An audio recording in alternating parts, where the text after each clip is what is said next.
오늘 하나님과 대화하기입니다. 나는 이미 하나님과 대화를 하고 있는데, 그래서 대화하고 있는 분들은 오늘 말씀을 통해서 좀 더 깊어지고, 또 아직 대화하는 것을 참 어색하고 잘 안 되어지시는 분들은 하나님과 대화를 시작하게 되어지는 은혜가 있어지기를 축복합니다. 우리가 기도한다고 하면서 나 혼자 지금 그냥 어떻게 보면 막 그냥 하고 있다는, 이 앞에 있는 목사는 그런 시절이 있었었는데, 혹시 하나님께 열심히 기도를 해도 응답이 없어서 막 답답했던 그 경험, 기도를 했는데도 답답함이 사라지지 않는 그런 경험들이 다들 한 번쯤은 있지 않을까. 우리 교회는 항상 저보다 다들 높으셔서, 저는 그런 경험이 있어서 얘기를 하는 건데, 제가 여기 앞에 여러 표정을 보면 저 목사가 왜 저러나 막 이런 표정들이세요. 근데 저도 한때 기도를 해도 하나님이 듣고 계신지도 사실은 잘 모르겠고, 그리고 마치 어쩔 때는 커다란 장벽이 앞에 놓여 있는 것처럼, 벽 보고 이야기하는 것처럼 느껴졌던 적도 있었습니다. 왜 그랬을까?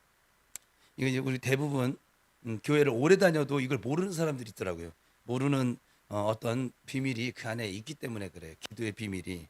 그래서 오늘은 하나님과 올바르게 대화하는 5가지 정도, 더 많을 수도 있겠지만 제가 깨달은 것을 중점으로 제가 실전에서 기도하면서 이렇게 부딪혔던 것들을 함께 나눌 것입니다. 한번 여러분들도 토요 기도회 때는 여러분 올 때 마음을 그냥 나 설교 들어야지 이러지 마시고 설교를 좀 나눠야지. 예, 한번 같이 씨름해봐야지. 좀 이런 생각. 또 제가 설교를 하는데 목사님이 저렇게 설교하시는데 저게 맞는 걸까? 뭐 의문점도 다 다르세요. 그래서 도저히 안 풀려지면 저한테 와서 따지세요. 괜찮아요. 논쟁해보자고요. 주님께서도 우리한테 그랬잖아요. 내게로 와서 우리 한번 변론을 해보자. 너희 죄가 주홍 같을지라도 양털같이 희게 할 것이니까 변론을 해보세요. 그러니까는 저기 저 딴 데 가서 이렇게 막 불평하고 원망하지 말고 제 앞에 와서 하면은 괜찮아요. 뭐 와서 말만 할 거지 때리지는 않을 거잖아요. 그러니까 와서 하시라고. 음. 저는 정말 저 같은 목사님을 제가 신앙생활 청년 때 만났더라면 참 많은 변화가, 성숙이 좀 달라지지 않았을까 그런 생각은 해봅니다. 전 여러분 앞에서 가식으로 설교하고 싶은 마음도 없고, 없는 얘기를, 내가 믿지 못한 얘기를 하고 싶은 마음도 전혀 없어요. 그러니까 제가 씨름했던, 제가 고군분투해서 하나님을 경험했던 그러한 것들을 토요기도에는 약간 그런 시간으로 그렇게 좀 삼아보려고 하는데, 어쨌거나 그래서 오늘은 이렇게 기도를 하면 하나님이 내 말을 정말 듣고 계시는구나, 생각만 해도 기분 좋지 않습니까? 그죠? 이걸 경험하게 될 것입니다. 예. 아멘 한 사람은 경험할 거예요. 뭐 노멘 한 사람은 노멘으로 나가시고, 더 나아가서 하나님이 우리의 그 기도하는 가운데 하나님의 마음이 내 마음이 되는 것도 여러분 느낄 수 있게 될 것입니다. 이것을 깨달아서 실천해 보면 하나님과의 관계가 훨씬 더 지금보다 친밀해지고, 또 여러분이 기도하는 그 삶, 기도하는 시간, 그것에 놀라운 변화가 찾아올 것이라고 저는 믿어요. 왜냐하면 저는 그렇게 체험을 했으니까. 자, 첫 번째, 이제 중요한 거. 첫 번째, 기도를 시작할 때 하나님이 누구신지 먼저 고백을 하는 거예요. 이게 굉장히 단순한 거잖아요. 근데 의외로 안 합니다. 우리는 기도할 때 과연 누구에게 지금 말을 하고 있을까요? 당연히 하나님께, 정태호 목사한테 기도하는 건 아니잖아요. 그죠? 당연히 하나님께 기도하잖아요. 하지만 정작 우리가 기도할 때는 우리가 자꾸 벽처럼 느껴지고 답답하고, 그리고 막 무언가 좀 막 힘겨운 그 이유가 뭐냐면, 우리가 기도할 때는 이 사실을 잊어버리고 있어요. 우리가 하나님께 집중하지 않고 건성으로 기도하면 어떻게 될까요? 결국 기도가 허공에 대고 혼잣말 하는 것처럼 그렇게 느껴지게 될 것입니다. 그걸 우리가 느끼는 거예요, 지금 하나님께 지금 기도를 하고 있다는 걸 잊어버리곤 해요, 기도하면서. 그래서 여러분 기도할 때 의식적으로, 오늘부터 의식적으로 또 마음속으로 되새겨 보시는 거죠. 같이 읽어볼까요? 빨리빨리. 네, 노란 글씨의 시작.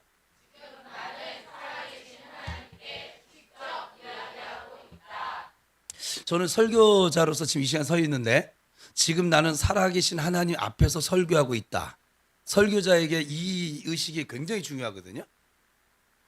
제가 섬겼던 교회 이 강대상에 여기 이렇게 그 목사님이 붙여놨어요. 질문을. 당신은 지금 이 자리에 왜 서 계십니까? 이거를 붙여놨어요. 아예 그냥. 그러니까 여기서 누가 와서 쓰더라도 그걸 봐야 돼. 볼 수밖에 없어요. 왜냐하면 하나님이 나를 이 자리에 세워준 이유를, 사명을 다시 한번 인식하고 설교를 하라는 거예요. 너는 지금 하나님의 말씀을 전하는 것이지 너의 생각을 전하는 게 아니야. 이것을, 그래서 참 그게 감명 깊었었어요.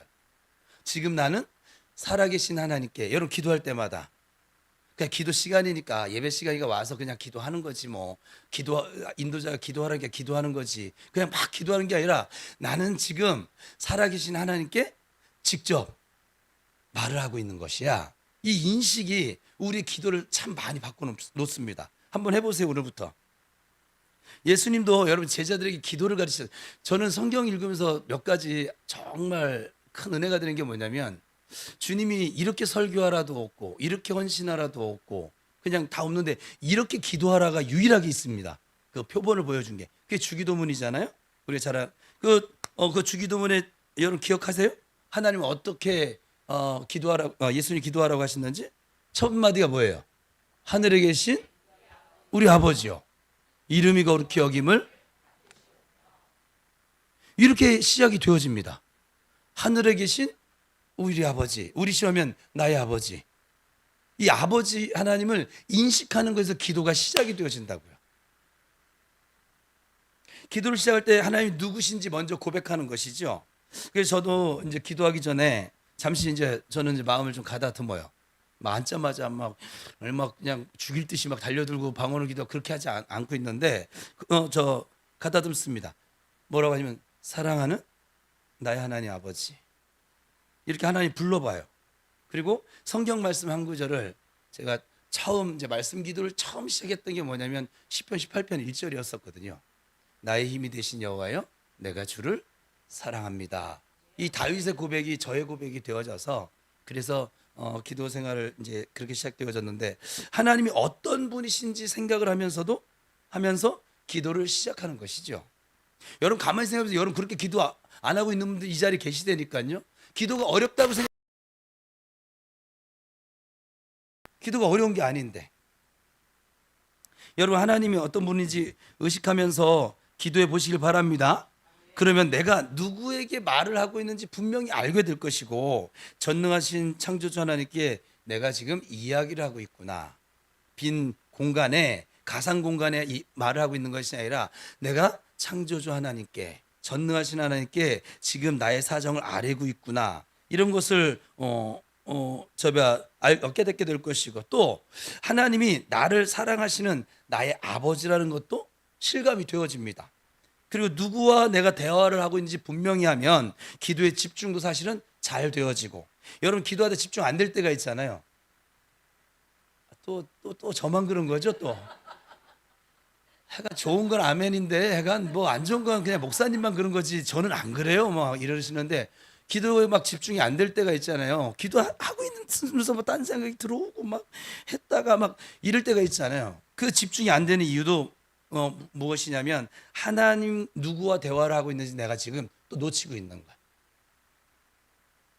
그래서 누구와 대화하고 있는지 분명히 우리가 인식을 하고 대화를 하게 되면 마음 집중도 잘 되어지고, 그리고 마음가짐도 좀 달라집니다.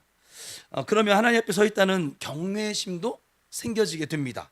동시에 하나님과 좀 더 이전보다 가까워지는 그런 경험도 하게 됩니다. 반대로 하나님을 떠올리지 않고 그냥 기도하면 어떻게 될까요?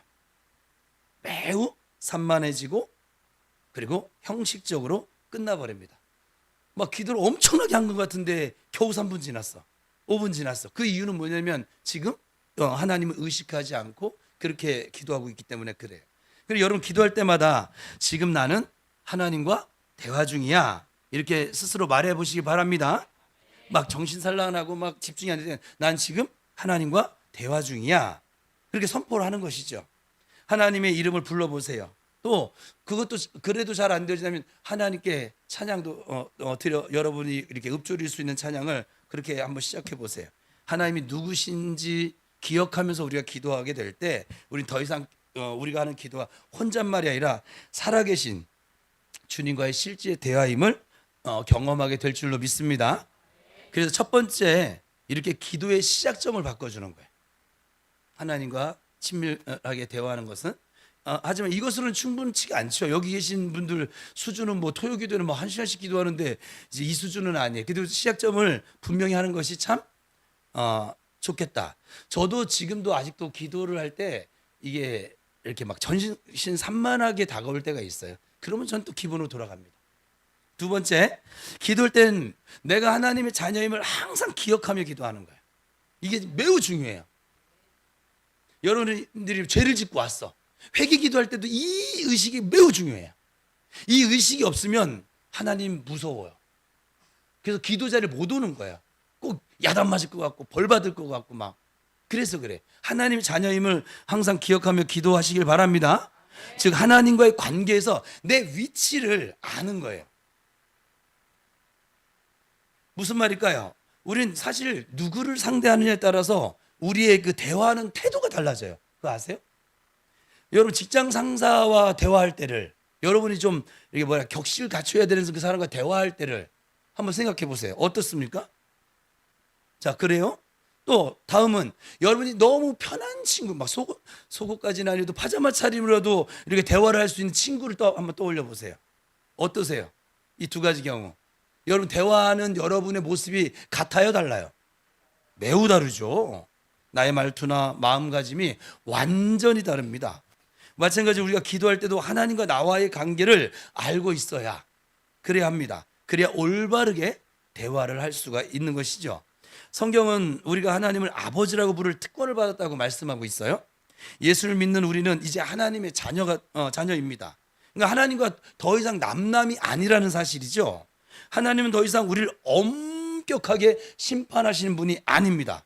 이제 우리는 그리스도 예수 안에서 우리를 사랑하시는 아버지가 되어주셨어요. 그러니까 기도할 때 두려워하며 벌벌 떨 필요가 있어요, 없어요? 없습니다. 왜냐하면 우리는 하나님께, 그것도 보통 자녀가 사랑받는 자녀이기 때문에 그렇습니다. 예전에 저는 기도를 해도 하나님이 좀 멀리 계신 거, 저 하늘에 계신, 진짜 처음 기도가 잘 안 될 때는 그렇게 생각이 들었었어요. 지도해 준 사람이 없었으니까. 때로는 왠지 아주 엄격한 분처럼 느낄 때도 있었습니다. 왜냐하면 제 육신의 아버지가 좀 그러한 성향을 가지고 있었기 때문입니다. 그래서 기도할 때는 조심스럽게 아주 정형적인 말만 늘어놓기도 하기도 했어요. 그러나 어느 날 성경 말씀을 통해서 넌 내 아들이야. 나는 오늘 너를 낳았어. 이렇게 시편 2편에 나오는 말씀이 마음에 훅 그냥 다가왔어요. 하나님이 나를 자녀로 삼으셨구나 깨달았죠. 하나님의 자녀로서의 그 권세에 대한 인식이 내 안에 제대로 뿌리가 내려진 사건이었었어요. 그 후로 저의 기도는 완전히 바뀌었죠. 그 후로 기도할 때 하나님을 아버지라고 편하게 부르기를 시작했고요. 그리고 제 속마음도 하나님께 내 아버지니까 솔직하게 털어놓기 시작했어요. 하나님을 진짜 아버지로 여기니까 제 기도에 담대함도 생기기 시작했어요. 기도의 친밀함도 더욱 커졌습니다. 여러분 기도할 때 이렇게 자신에게 한번 말해보세요. 나는 하나님의 같이 외칩시다. 시작. 그 다음 거 띄워줘야죠.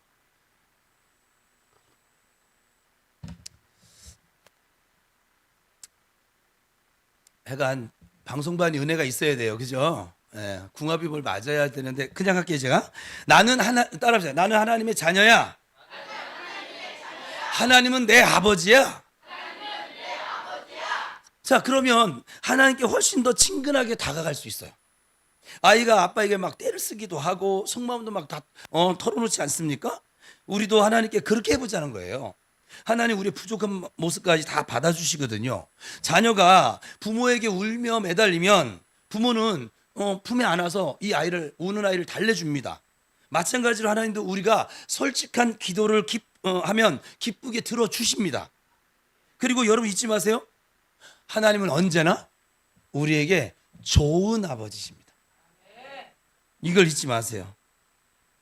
하나님 아버지는 우리가 구하는 것을 들어주시기도 하지만 때로는 가장 좋은 것을 주시기 위해서 일부러 기다리게도 하십니다. 우리 읍조리 말씀처럼.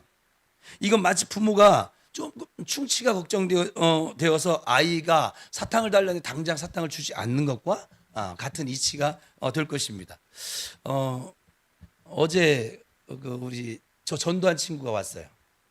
그리고 우리 군대에서 같이 이렇게 예수 믿는, 제가 모교회에서 처음 예수 믿고 첫 부흥회라는데 하여간 교회에서 하여간 친구들 데리고 오라고 해서 얘네들 보고 야 우리 교회 부흥회라는 걸, 부흥회가 뭔지도 모르는 애가 한다는데 같이 가자 해서 군복 3명이서 딱 다 입고, 그래서 그 앞에서 3번째 자리에 전부 다 그냥 가가지고, 그때 소록도에 계시던 윤명용 목사님, 지금도 이름을 제가 기억을 하고 있네요.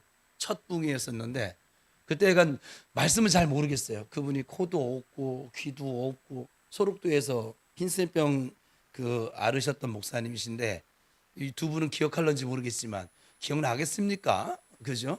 기억나면 기적이지 뭐. 근데 그분 그 모습에서 말씀을 전하는데 그게 저한테 커다란 충격으로 다가왔던 사건인데, 그 친구들이 어제 왔어요. 오랜만에 얼굴 보자고. 근데 원래는 어제가 우리 아들들하고 약속을 했었거든요. 같이 시간을 보내주기로. 그런데 친구들이 온다고 하고 또 저녁에는 수련회 강평이 한다고 우리 유사들하고 같이 이렇게 시간을 또 가지는 시간이 있어서 시간을 도저히 될 수 없는데, 그 점심을 이제 아들들하고 같이 먹었어요. 내가 그래서 비싼 걸 사줬어요. 뭐 한 상에 13만 9천 원. 아우 정말 억울해하지 마세요. 그거 같이 먹었잖아. 그러더니 이제 친구가 옆에서 이제 걸리는 거죠. 야, 아빠를 더 이상 존경하지 말거라. 약속을 지키지 않는 아빠. 이러면서 막 농담했는데, 나중에 같이 할 수가 없으니까 저 아이들한테 제가 카드를 줬어요. 니들 하고 싶은 거 다 하고 와. 그랬더니 그죠? 근데요, 그 과정 속에 아빠가 갑자기 이렇게 뭐 노는 것도 아니고 일이 생겨지고 교회 일이 생겨지면 어때요? 그 좀 다음에 시간을 가져도 될 법하잖아요. 근데 우리 큰아들은 안 그래요. 사실 우리 큰아들은 정말 저를 존중해 주는 아들이에요. 근데 또 하나의 아들이 있잖아요. 제가 아들이 3명이에요. 어떤 아들인지 얘기는 안 하겠지만, 그 또 하나 아들은 안방 침대 와가지고서 막 괴롭히는 거예요. 계속 아빠 뭐 이렇게 한다고 하시더니 뭐 해서 저기 뭐 해가 어딜 가가지고 뭐를 하고 그래서 뭐 어쩌고 막 계속 괴롭혀요. 그냥 같이 밥 먹으러 가자. 좋은 거 사줄게.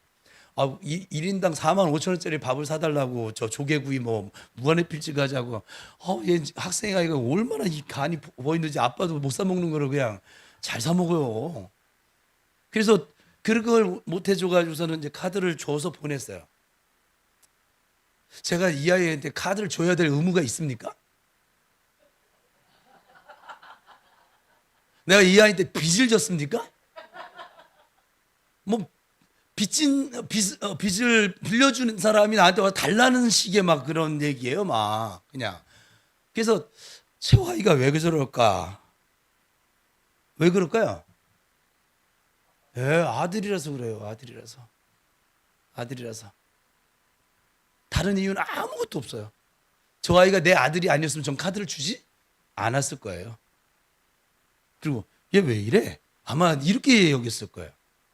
근데 말도 안 되는 뭐 요청을 하든 땡깡을 피든 무엇을 하자는 등, 지 엄마하고 아빠는 어디를 가도 5만 원도 안 되는 숙소를 잡고서는 잠을 자는데, 한 끼 식사로 지 혼자 뭐 4만 5천 원짜리 먹겠다고 저렇게 달려드니, 내가 그래서 속으로는 철딱서니도 없는 것이, 저기 나중에 신학생 되고 나중에 목사가 된다 치면, 아직 될런지 안 될지 몰라, 두고 봐야 알지만 된다 치면 저게 나중에 목회를 어떻게 하려나, 저렇게 겁도 없이 막 돈을 써대기 시작하면은, 근데 하나님이 알아서 훈련시킬 거예요. 이제 저 밑바닥 기계 만들 것이고, 이제 뭐 반지하도 살게 할런지 뭐 할런지, 너도 일찍 생각 고쳐. 그게 좋아. 현옥이 정태호 만나가지고 맨날 계속 반지하만 살다가 뭐 해간 막물 차는 반지하 살다가 장판 막 뜨고 막 그런 데 살다가 요즘 조금 나아졌죠. 요즘은 또 밑바닥에 물이 안 차니까 위에서 햇볕이 그냥 열이 내려져가지고 더위 먹은 것처럼 살고 있는데 할 거야. 걱정하지 마. 네가 일부러 훈련 안 받아도 돼. 하나님 그렇게 이끌어 가실 것이니까. 지금 그래 지금 누려라. 그러니까 이게 여러분 이게 우리가 자녀라고 하는 권세가 얼마나 큰 권세냐면요. 다 돼요. 예전에 저는 기도를 하면 하나님이 정형화된 그 기도 모습이 있어서 항상 무릎을 꿇어야만 했었고 그리고 간절히 두 손을 모아야만 했어요. 이렇게 기도하지도 못했어요. 저 처음에 기도 생활할 때는 하나님이 좀 멀게 느껴졌으니까. 그리고 때로는 또 더군다나 내가 무언가 좀 내가 깨달아진 죄가 이렇게 이제 교회를 가면 발걸음도 무거웠지만 그럴 때는 더더욱 아주 자세를 이렇게 고쳐 잡고 아주 그냥 이렇게 읍수를 하는 거죠. 내가 진짜 잘못했어요, 아버지. 뭐 이러면서 그랬었거든요. 지금은 꼭 그러라는 것만은 아니에요. 때로는 지금은 누워서도 기도합니다. 지금은 누워서도 아버지께 묻습니다. 정말 아버지 이건 어떤 거예요? 아버지 한 번도. 근데 우리 성화를 보면 그게 있어요. 성화를 보면 예수님과 그 제자들 최후의 만찬 보면 거기 제자 하나가 옆으로 건방머리 터지게 누워가지고 이런 제자가 있잖아요. 이 우리나라 문화는 이게 유교 문화라서 이게 딱 해간 격식을 다 갖추고 해야지만 근데 가만히 생각해보면 집에서 우리 아들들이요 제가 속옷바람을 써 쟤들은 문을 벌컥벌컥 열고 들어와가지고 내 침대에 왜 지가 점프를 해서 뛰어오는지 모르겠어요. 그리고 내가 대화할 준비가 됐는지 안 됐는지 묻지도 않아요. 일방적으로 와가지고 막 하고 어쩔 때는 지 혼자 막 떠들고 문 쾅 닫고서 집 앞으로 가요. 왜 그러지? 또 어쩔 때는 제가 좀 쉬는 시간을 가지고 있을 때면 쟤는 타이밍도 좀 잘 큰아들은 안 그런데 도대체 왜 그런지 모르겠어요. 쟤는 스피커하고 기타를 메고 와가지고서 안방에서 거기서 기타를 치는 거예요. 아빠가 목사니까 언제나 들어주고. 아니 아빠도 그냥 TV가 보고 싶을 때가 있어. 내 의사는 전혀 상관이 없어요. 엄마 의사도 상관이 없어요. 그냥 지 그냥 하고 싶은 대로 하고서 갔다가 그래도 눈치는 있어요. 저는 눈치가 없었는데 눈치가 있어가지고 슬그머니 나가요. 자녀의 권세예요. 성도들이 제 목양실에 막 이런 자세로 오는 사람 아무도 없죠. 아무도 없죠. 저보다 연배가 많은 우리 인생 선배들도 저에게 그렇게 막 막무가내를 대하시는 분이 안 계세요. 그죠? 근데 유독 저놈만 그래요. 저놈하고 또 한 놈 있죠. 복음이 어디 갔어? 막무가내요. 그냥 막무가내. 계좌 이체 시켜주세요. 나 이거 먹어도 돼요? 뭐 배탈이 났는데 젤리를 먹겠대요. 자녀예요. 자녀예요. 여러분 기도가 어려운 게 아니라고요. 그래서 아버지와의 대화니까 때로는 여러분 몸이 너무 힘들면 하나님이 여러분 힘든 걸 알아요, 몰라요? 여러분이 하면 하나님은 어로 다 알아들어요. 여러분 기억 얘기하면 저기 히읗에가 계세요. 근데 우리는 그분 앞에서 또 무언가를 또 꾸미고 갖추고 막 약간 왜 그런가 했더니 자녀되는 권세로 하나님 앞에 나아가는 것이 아니라 여전히 심판하시는 무서우신 또 내가 죄를 지으면 죄를 책망하시는 그런 분으로 알고 있으니 기도할 때도 거리가 있을 수밖에 없죠. 특별히 내가 그래도 그나마 이번 주간은 기도도 약간 내가 생각이 많이 했어. 그리고 예배도 약간 한 번도 수요 기도도 안 빠지고 토요 기도도 안 빠지고 그리고 주일을 만났어. 너무 뭐 당당하죠 막. 우리가 하나님의 자녀임을 기억하면서 기도하면 어떻게 되어지냐. 지금 은우 얘기를 했지만 꼭 이와 같아요. 기도 응답이 더디더라도 하나님께서 더 내게 좋은 걸 주시려나 보다 하면서 믿으면서 기다릴 수 있어요. 하나님과 우리의 관계를 올바르게 이해하면 기도하는 것에 인내와 믿음이 저절로 생겨집니다. 그래서 두 번째 이 하나님과 대화는 친밀감의 대화는 비결은 하나님의 자녀임을 항상 기억하면서 기도해요. 오늘 이따 기도할 텐데 여러분이 하나님의 자녀라는 사실을 기억하면서 기도해봐요. 자, 세 번째는 하나님과 단둘이 만나는 시간을 좀 정기적으로 가지는 거예요. 지금 다 큰 20살 넘은 자녀들은 제가 터치를 안 해요, 우리 집에선. 근데 20살이 안 된 그 아이들은 좀 약속한 시간에 때가 되면 집에 들어와야 되고, 들어와서 다녀왔습니다 인사를 해야 되고, 정기적으로 이게 있어요. 무슨 말인지 아시죠? 또 은열이처럼 아주 어린 아이들은 엄마한테 수시로 전화, 학교 끝났어요. 지금 어린이집이 아니지. 방과후를 갑니다. 뭐 눈높이를 갑니다. 친구들하고 좀 놀도 하고 올게요. 이거 뭐냐, 정기적으로 엄마하고 계속 이게 교제가 있어요.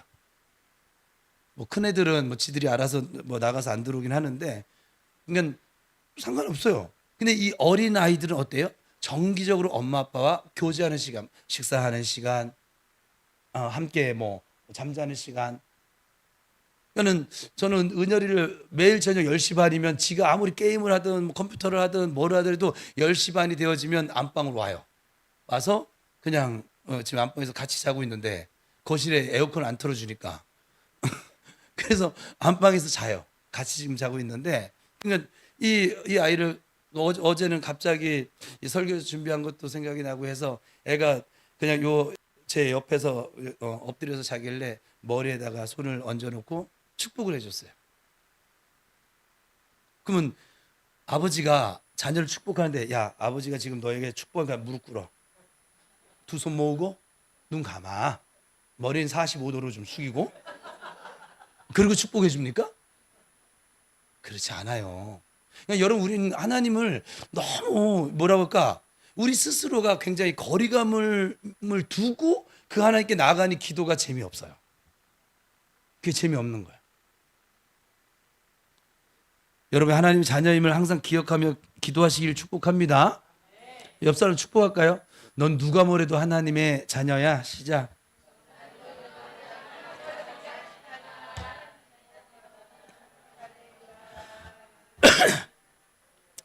그래서 정기적으로 갖는 것인데, 사랑하는 사람과 여러분 깊은 이렇게 이야기를 나눌 때를 한번 떠올려 보세요. 뭐 연애를 안 해본 사람은 어쩔 수 없는데, 주변에 아무도 없고 둘만 있을 때 가장 솔직한 대화가 오고 가지 않습니까? 제가 한 번은 연애하면서 그런 생각을 해봤어요. 연애하는 사람들이 둘이서 막 이렇게 막 저절저절하는 거를 녹음을 하는 거야. 그리고 지나가는 모르는 생판 모르는 사람들이 그걸 들려주는 거야. 뭐라고 할까요? 그거 아세요? 연애한 사람 두 사람이 굉장히 유치한 대화에 막 그랬구나, 아이고 좋아. 왜 그 말에 기뻐하고 왜 그 말에 그렇게 반응을 하는지 알 수가 없어요. 옆에서 들으면. 하나님과의 대화도 마찬가지인 거예요.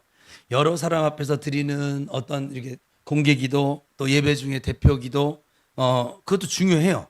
하지만 진짜 깊은 대화는 하나님과 오롯이 단둘이 있을 때입니다. 예수님께서 이렇게 가르치셨잖아요. 마태복음 6장 6절인데 같이 읽어봅시다. 시작.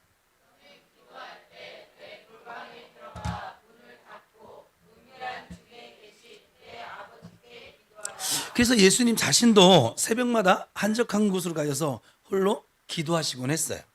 이전에는 교회에서나 다른 사람들과 함께 있을 때만 주로 기도했습니다.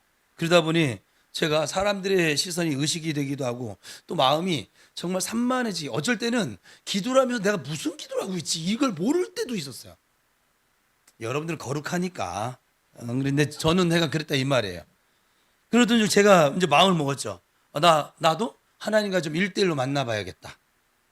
그래서 골방 기도를 시작했습니다. 여러분이 계속 제가 강조하는 것인데 처음엔 좀 어색하더라고요. 그리고 내가 스스로 생각하기에 지금 안 들리니까, 지금 안 들리고 안 보이는데 내가 혼자 골방 기도하니까 꼭 제가 미친놈 같아요.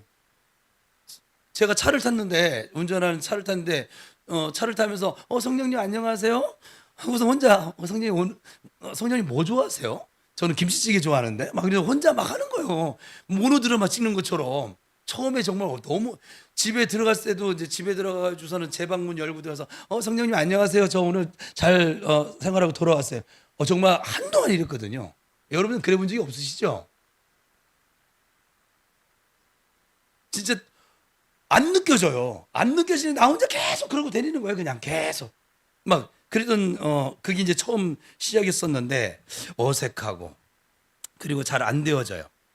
근데 가면 갈수록 그 어색함이 이제 사라지고 그리고 성령님께서 정말 내가 하는 말을 눈 감고 하는 기도가 아니에요. 내가 하는 말을 듣고 계시네. 그걸 어떻게 하느냐고요? 나중에 내가 그분과 은밀하게 그렇게 둘이서 눈 감고 기도한 시간 말고 대화를 했던 것이 어느샌가 내 앞에 현실로 나타나져 있는 거예요. 이걸 알아듣는 거죠? 못 알아들어도 할 수는 없어요, 뭐. 그래서 맨 처음에 어색했지만 가면 갈수록 이제 하나님의 임재하심이, 함께 하심이 막 더 가깝게 느껴지기 시작하는 거죠. 아무도 없으니까. 실패가 없어요, 사실은. 아무도 없으니까 그냥 전적으로 하나님께만 내가 집중할 수 있게 되더라고요. 그렇게 제 마음의 문을 활짝 열고 하나님께 나아가기를 시작했습니다. 여러분도 하나님과 1대1의 만남의 시간을 한번 만들어 보세요. 매일 일정한 시간에 조용한 곳으로 가셔서 기도하세요. 우리 교회는 우리 여기 현관문 번호 1199 얼마나 쉬워요? 그죠? 뭐 애들도 기억하고 있네. 1199. 119 소방에다 구 하나 더 1땡 9땡. 이렇게 해야 더 기억이 쉬우려나? 언제고 와서 기도하시면 되잖아요. 그죠? 그리고 혼자 와서 기도하는데 에어컨을 켜야 되나? 키세요. 겨울에 오면 히터 틀으세요.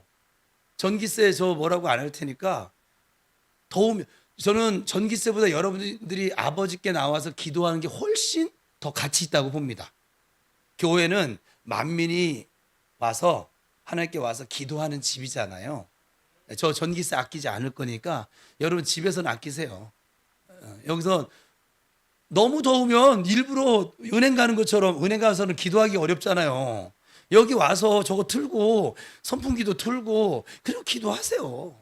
기도하다가 이게 막 그냥 피곤이 몰려서 그 옆으로 누우세요. 우리 의자가 정말 잠자기 좋은 의자예요. 주무세요. 그러다가 또 아이고 좀 정신 차려야지. 밑에 가서 커피 타 드세요.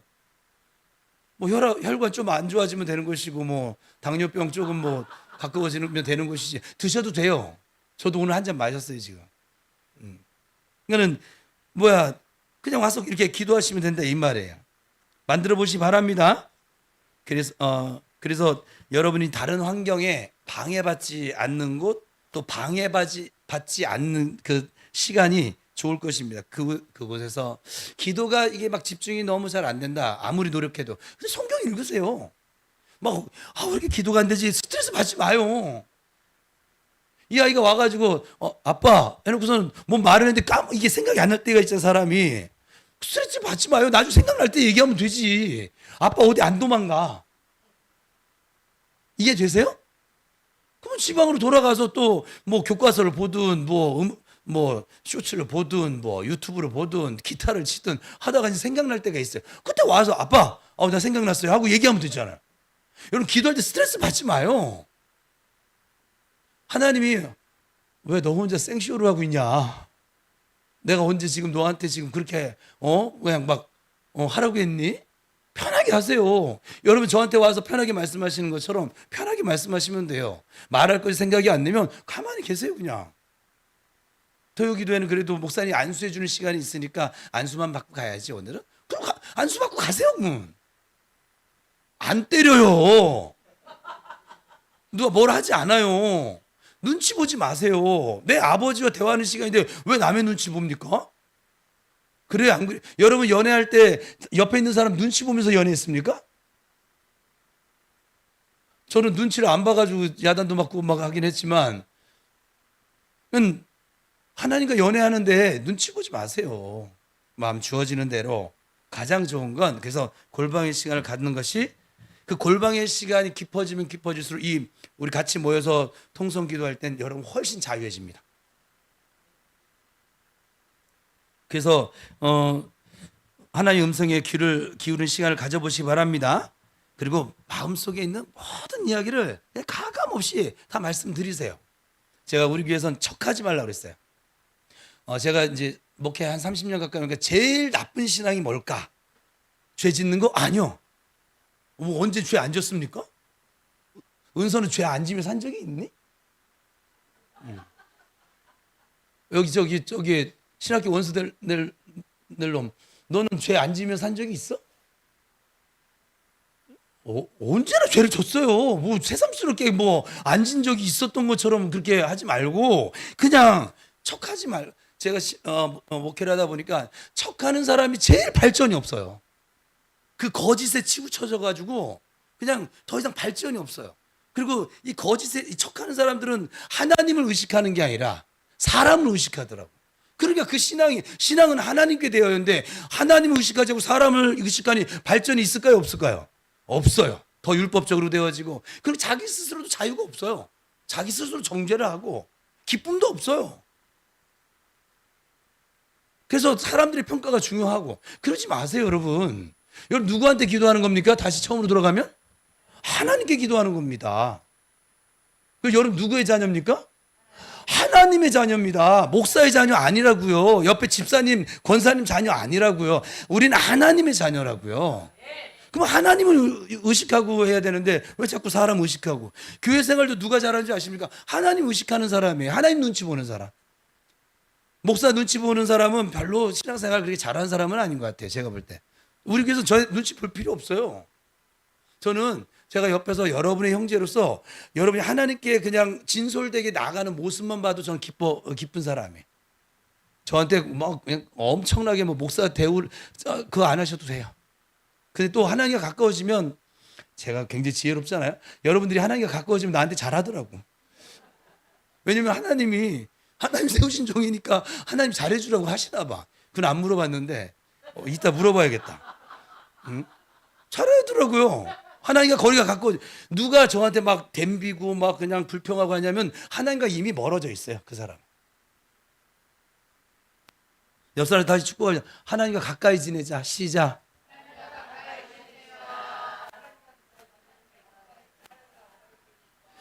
그래서 여러분 하나님과 나만 있으니까 이 골방 기도는 훨씬 더 친밀합니다. 못할 말 없습니다.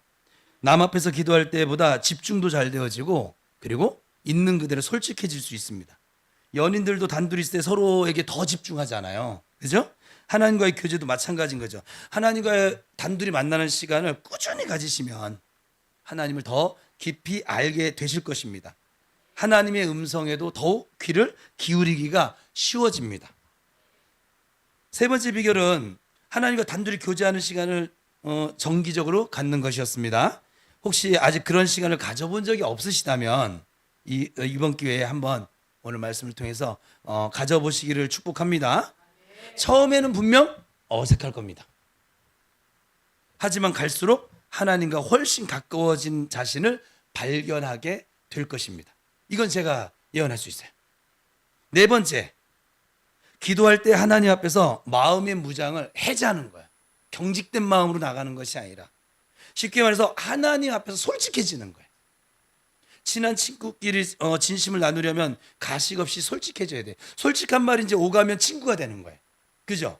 어느 정도 선을 두고 하면 친구는 아닌 거예요. 그냥 아는 사람인 것이지. 마찬가지로 하나님과의 관계에서도 그래서 정직한 것이 매우 중요합니다. 이것도 제가 목회하다 보니 이것도 척하는 것에 속하는 건데, 척하는 사람이 신앙이 1도 발전을 안 합니다. 1년이 지나고 2년이 지나고 3년이 지나도 교회 모든 모임에 빠지지 않고 나와도 성장하지 못합니다. 하나님 앞에 정직하지 못한 사람들은 내 속에 있는 감정과 생각을 숨기지 마세요. 숨겨봐야 내가 의미 없다 그랬잖아요. 다 아시는데 이미. 그죠? 그대로 그냥 있는 그대로 하나님께 털어놓으세요. 혹시 기도할 때 그래도 아버지 앞에 왔으니까 예의 바르게 좋은 말만 해야지, 짜증내거나 불평하고 원망 섞인 부정적인 말은 하면 안 돼. 여러분 혹시 이 자리에 이렇게 생각해 오신 분이 계시다면 사실은 그렇지가 않습니다. 하나님은 우리가 어떤 감정을 가지고 있는지 이미 다 아시는 분이세요. 화가 나고 때로는 실망도 되어지고 지친 마음도 있고 어떤 감정도 하나님께 숨길 필요가 없는 거예요. 오히려 속마음까지 솔직하게 말씀드리면 신기하게 하나님과 더 가까워짐을 여러분이 경험하게 될 것이에요. 성경을 보면 이 하나님의 사람들은 기도를 할 때 솔직하게 자기 감정을 표현해요. 그런 면에서 여러분은 시편을 많이 읽으시면 좋아요. 저는 시편을 읽으면서 참 은혜가 많이 됐거든요. 다윗은 시편에서 밤마다 눈물로 침상이 젖을 만큼 울었다라고 고백을 합니다. 엘리야는 나 이제 할 만큼 했고 다 충분하니까 그냥 내 생명 거둬주세요. 그 로뎀 나무 아래 앉아서 그 대단했던 선지자가 그렇게 있는 그대로 하는 거예요. 힘든 건 힘든 거죠, 뭐. 우리가 힘든 일 많은데 힘 안 들면 우리가 사람입니까? 하나님이지? 괜찮아요? 우울한 마음을 막 토로하기도 합니다. 또 시편에 보면요, 원수를 막 그냥 막 저주하는 그 토로도 제가 하나님 앞에서 토로하는 건 불평이 아니라고요. 사람 앞에 가서 하지 말라고요.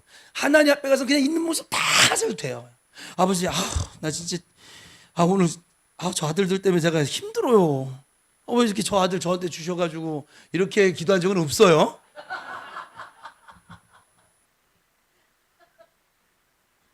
그러니까 오히려 속마음까지 솔직하게 말씀을 드리면 그래서 하나님께 가까워지는데 예수님도 보세요. 예수님은 하나님이시잖아요. 근데 십자가 위에서 나의 하나님 어찌하여 나를 버리시나이까 절규하는 기도를 합니다. 이처럼 믿음의 선배들도 하나님께 자신의 속마음을 그냥 있는 그대로 숨기지 않았어요. 그러니까 우리도 고통이나 또 분노, 두려움, 의심까지 하나님께 그냥 있는 그대로 솔직히 알리십시오. 기도는 하나님 앞에 우리의 마음을 쏟아놓는 어찌 보면 안전이 보장되어져 있는 공간입니다. 하나님과 나만의. 하나님은 우리가 아파하는 것도 우리가 때로는 억울해하는 것도 다 있는 그대로 받아주십니다. 오히려 우리가 솔직히 털어놓으면 저의 경험을 해. 내가 솔직히 털어놓으면 하나님은 더 깊이 저를 위로해 주시고 더 깊이 나를 그 아픔으로부터 회복시켜 주시는 나의 아버지를 만나게 됩니다.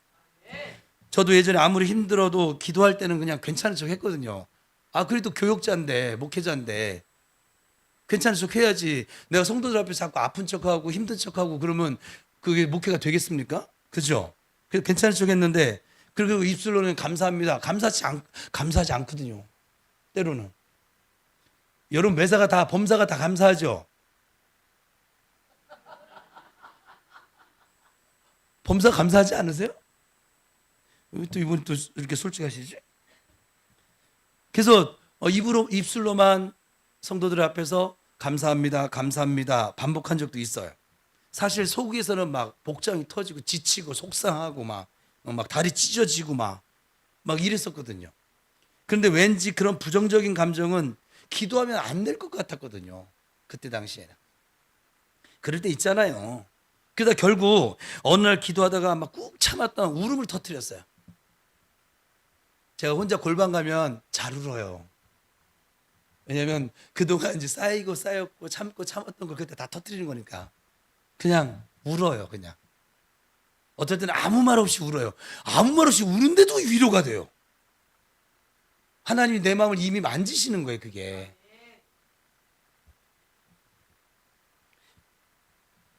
제 억울함과 슬픔을 그대로 하나님께 쏟아놓게 되어지고 하나님 저 너무 힘들어요. 왜 제가 이런 일을 만나야만 합니까? 제가 뭘 잘못했습니까? 제가 지금 사역하면서도 중간에 하나님 제가 이전에 잘못했던 것에 대한 보응입니까? 이 사건이? 이렇게 물은 적이 있었어요. 근데 주님은 아니야. 정 목사 마음에 그게 걸렸더라면 이건 다음 주에 나눌 거예요. 정 목사 마음에 그게 걸렸더라면 정 목사 스스로 그건 풀어. 회개해. 회개가 무엇인지 진정한 회개가 무엇인지 다음 주에 나누게 될 것인데 이게 우리가 안 풀려져서 매듭이 꽉 묶여 있어서 그래서 기도가 항상 척하는 기도가 나가는 거예요.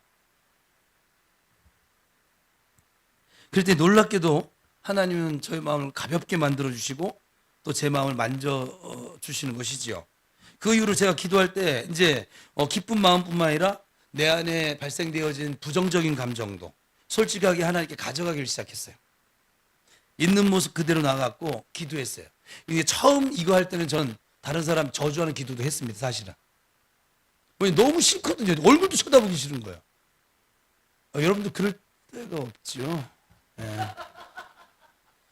진짜 얼굴도 쳐다보기 싫은 때가 있었어요. 지금은 그게 전혀 없어요. 완전히 해결되어져서 지금 그냥 제가 사람 볼 때 행위를 지금 안 보려고 지금 무진장 애를 쓰는데 행위를 거의 안 봐요. 그냥 저 사람이 지금 좀 요 정도 레벨이니까 당연해 이렇게 여겨주시는 은혜, 수련회 가서 나눴던 것처럼 그런 마음으로 영혼들을 보고 있어서 좀 그게 없어졌는데, 그래서 하나님과의 관계가 더 친밀했는데, 여러분 하나님은 우리의 아버지십니다.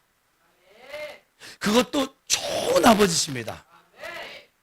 우리가 원수처럼, 로마서 5장에 나오잖아요. 우리가 원수처럼 행할 때에도 우리를 사랑하신 아버지, 우리가 죄인으로 살아갈 때도 우리를 사랑하셨던 아버지, 우리가 연약하여 넘어질 때도 내게 찾아오신 사랑의 아버지, 우리를 사랑해 주셔서 먼저 다가오시는 아버지인데 우리가 무엇을 숨길까요? 숨길 거 아무것도 없어요. 숨기고 사니까 제가 힘든 거예요. 우리가 숨길 거 없어지잖아요.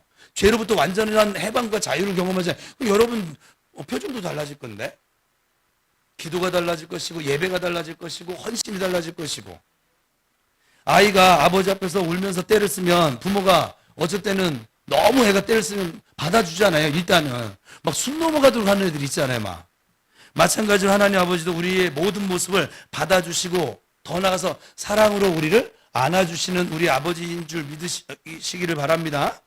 그러니까 더 이상 우리가 기도할 때 꾸며낼 필요가 없는 거예요. 사실은 하나님 앞에서는 슬프면 슬프다고, 화나면 화가 난다고 모두 솔직히 털어놓으세요.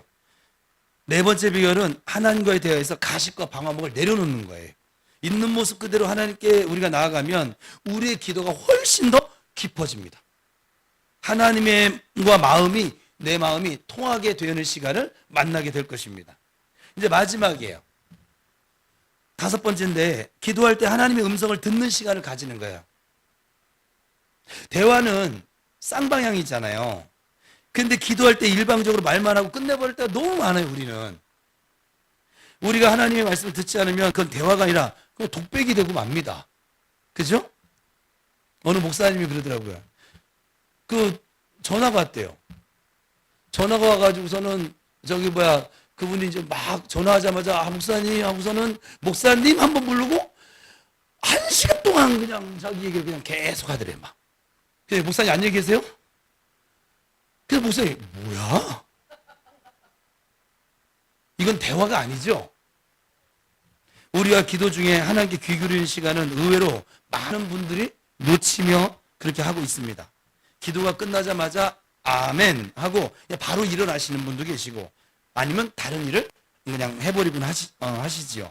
하지만 하나님과 진정한 대화의 기도를 하려고 한다 하면 내가 말하는 시간만큼 하나님의 말씀을 듣는 시간도 필요한 거예요. 성경을 보면 하나님은 다양한 방식으로 우리에게 말씀하고 계시거든요. 하나님은 때로 우리 마음속에 떠오르는 그 생각이나 또 성경 구절들로 응답하시기도 합니다. 또 지금처럼 설교나 주변 사람들의 조언을 통해서, 우리 교회 또 예언사역자들을 통해서 말씀하실 때도 있습니다. 하지만 우리가 조용히 하나님의 음성에 귀를 기울이지 않으면 이미 내게 주신 응답도 놓치고 살게 되어집니다. 이미 응답을 하셨거든요. 엘리야가 하나님의 음성을 들었을 때 생각해 보세요. 요란한 바람이나 막 지진 가운데 막 소리 가운데가 아니라 조용하고 아주 부드러운 속삭임 속에서 주님의 말씀이 임하됩니다. 이처럼 하나님의 음성은 때로 아주 고요한 가운데 들려올 때도 있는 것이지요. 그러니 마음이 시끄럽고 내 마음이 분주해지면 하나님의 조용한 음성을 놓치기 일쑤입니다.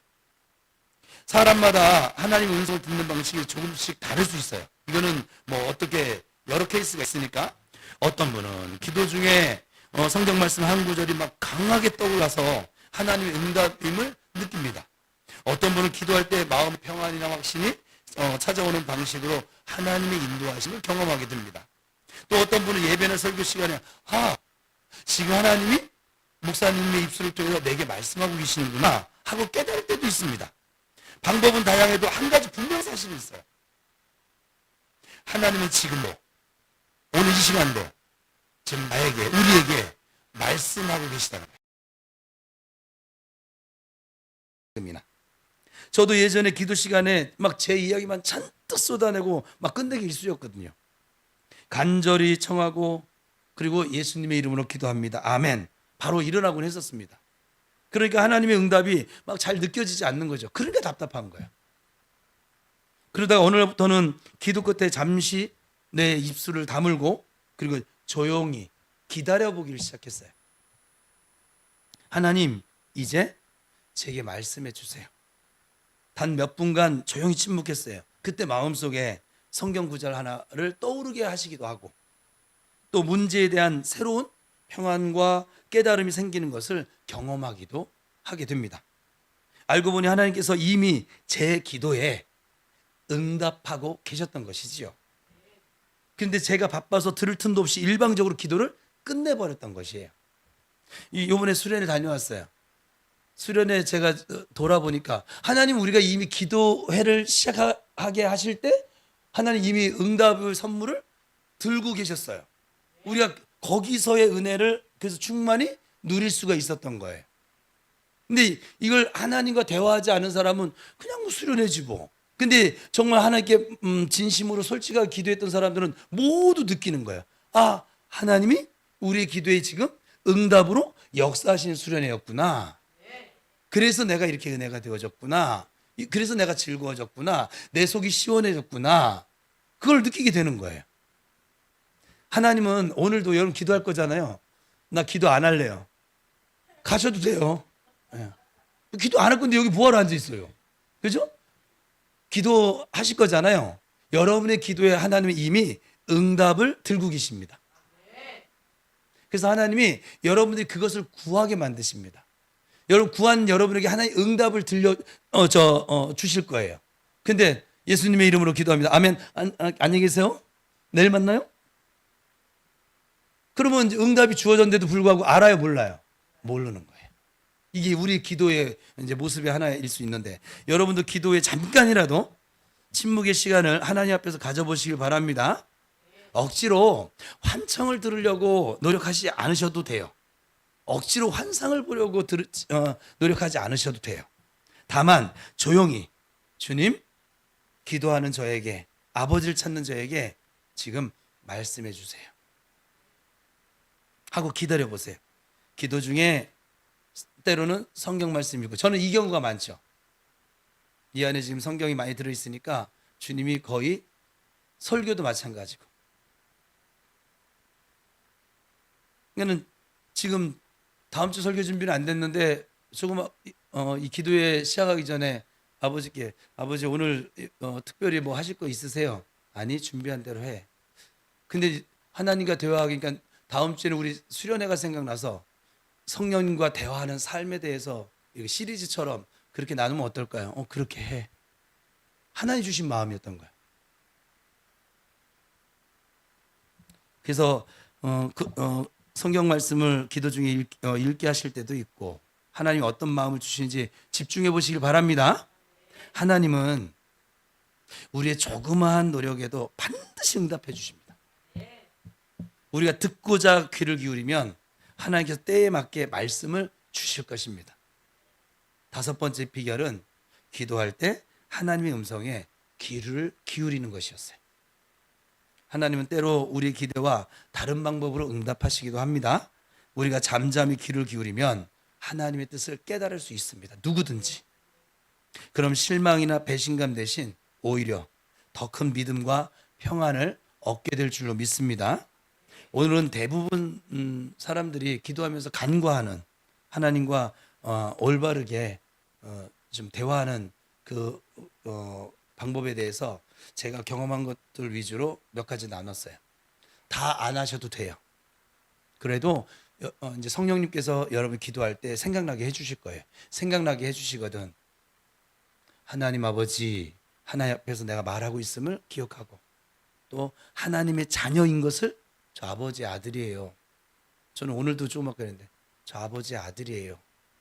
그리고 아버지께서 저를 축복의 통로로, 말씀의 통로로, 안수의 통로로, 기도의 통로로 치유의 통로로 저를 세우셨어요. 그러니 이 시간 제 마음이 아버지 마음 되어지게 하시고 아버지 마음이 제 마음 되게 해주세요.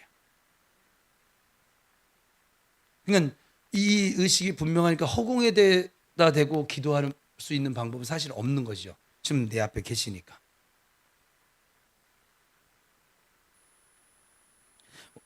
그래서 이제 이 모든 내용을 여러분 삶에 직접 적용해 보시기를 축복합니다. 분명 하나님과 친밀함이 오늘 이후로 더 깊어질 것이고 기도할 때 놀라운 변화의 응답을 체험하게 되실 줄로 믿습니다. 함께 우리 오늘 본문이기도 하고 금주 읍조리기 말씀으로 제가 여러분들에게 나눴었는데 고백하며 선포하겠습니다. 시편 40편 1절 2절 시작.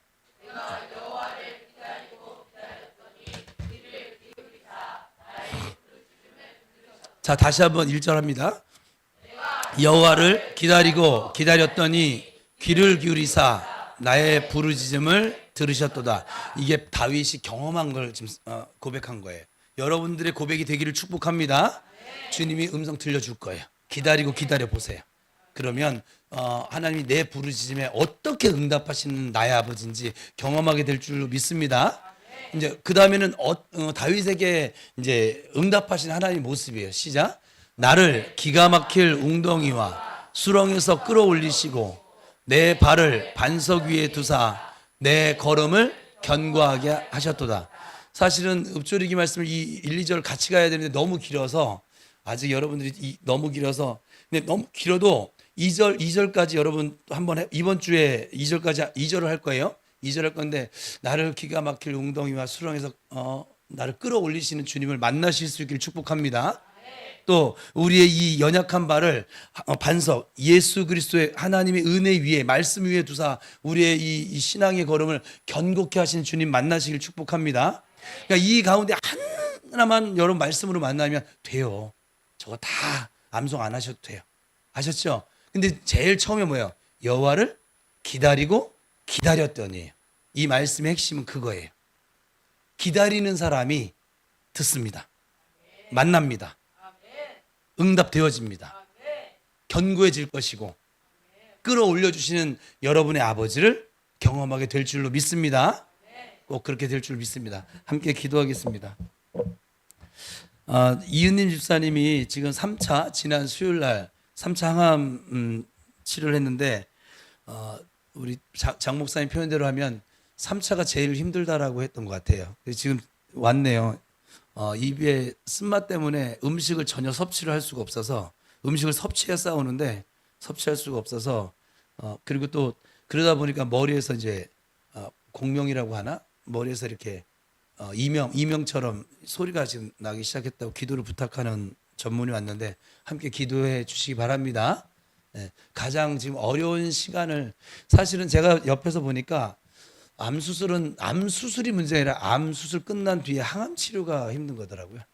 그 항암 치료가 아주 뼈를 마르게 하는 그런 고통의 시간들을 육체적으로 보내고 있는 것인데 여러분 같이 함께 믿음으로 기도해 주시기 바랍니다. 그리고 오늘 기도할 때 이렇게 말씀을 들었는데도 또 저기 먼데 계시는 정자세하고 막 그러지 마세요. 하나님께 있는 그대로 뭐 속상한 게 있으면 속상한 대로 괴로운 게 있으면 괴로운 거 있는 대로 답답한 게 있으면 답답한 거 있는 대로 기쁘면 기쁜 대로 그냥 있는 그대로 하나님과 대화하는 시간 가지기를 축복합니다. 기도하겠습니다.